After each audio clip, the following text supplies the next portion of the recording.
അടുത്ത 1 മാസം കൊണ്ട് നിങ്ങളുടെ ജീവിതത്തെക്കുറിച്ച് ചില ലളിതമായ കാര്യങ്ങൾ മനസ്സിലാക്കി അത് നിങ്ങൾ തീർച്ചപ്പെടുത്തണം.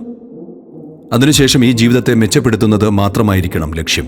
ദിവസേനയുള്ള ജീവിതം ഒരു വെല്ലുവിളിയാകാതിരിക്കാൻ കുറച്ച് ക്രമീകരണങ്ങൾ എല്ലാവരും ചെയ്യേണ്ടതുണ്ട്. എന്നാൽ ആ ക്രമീകരണങ്ങൾ വളരെ ലളിതമായി ചെയ്യാവുന്നതാണ്. നിങ്ങൾ മറ്റുള്ളവരെ നോക്കുന്നില്ലെങ്കിൽ അയാൾക്ക് എത്രയുണ്ടെന്ന് നോക്കിയാൽ അതിനൊരു അവസാനമുണ്ടാകില്ല. എനിക്കെത്ര ആവശ്യമുണ്ടെന്ന് നിങ്ങൾ തീരുമാനിച്ചാൽ ജീവിതം ക്രമീകരിക്കാൻ വളരെ എളുപ്പമാണ്.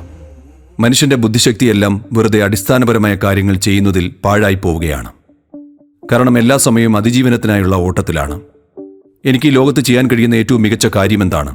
ഇങ്ങനെ എല്ലാവരും സ്വയം ക്രമീകരിക്കാനുള്ള സമയമായിരിക്കുന്നു. കാരണം നിങ്ങളൊരു അനന്തമായ ജീവനല്ല. ഈ ഗ്രഹത്തിൽ എല്ലാ തരത്തിലുള്ള വിഡ്ഢിത്തങ്ങളും സംഭവിക്കുന്നതിനൊരു കാരണം തങ്ങൾ മരിക്കുമെന്ന് ആളുകൾ ബോധവാന്മാരല്ല. നിങ്ങൾക്ക് മരണമുണ്ടെന്ന് നിങ്ങൾ ബോധവാനാണെങ്കിൽ നിങ്ങൾക്ക് ശരിക്കും പ്രാധാന്യമുള്ളത് എന്താണോ അത് മാത്രമേ നിങ്ങൾ ചെയ്യുകയുള്ളൂ. നാം എല്ലാവരും നമുക്ക് ശരിക്കും പ്രാധാന്യമുള്ളത് മാത്രമാണ് ചെയ്യുന്നതെങ്കിൽ നമ്മളൊരു വിസ്മയകരമായ ലോകത്തിലായിരിക്കും ജീവിക്കുക.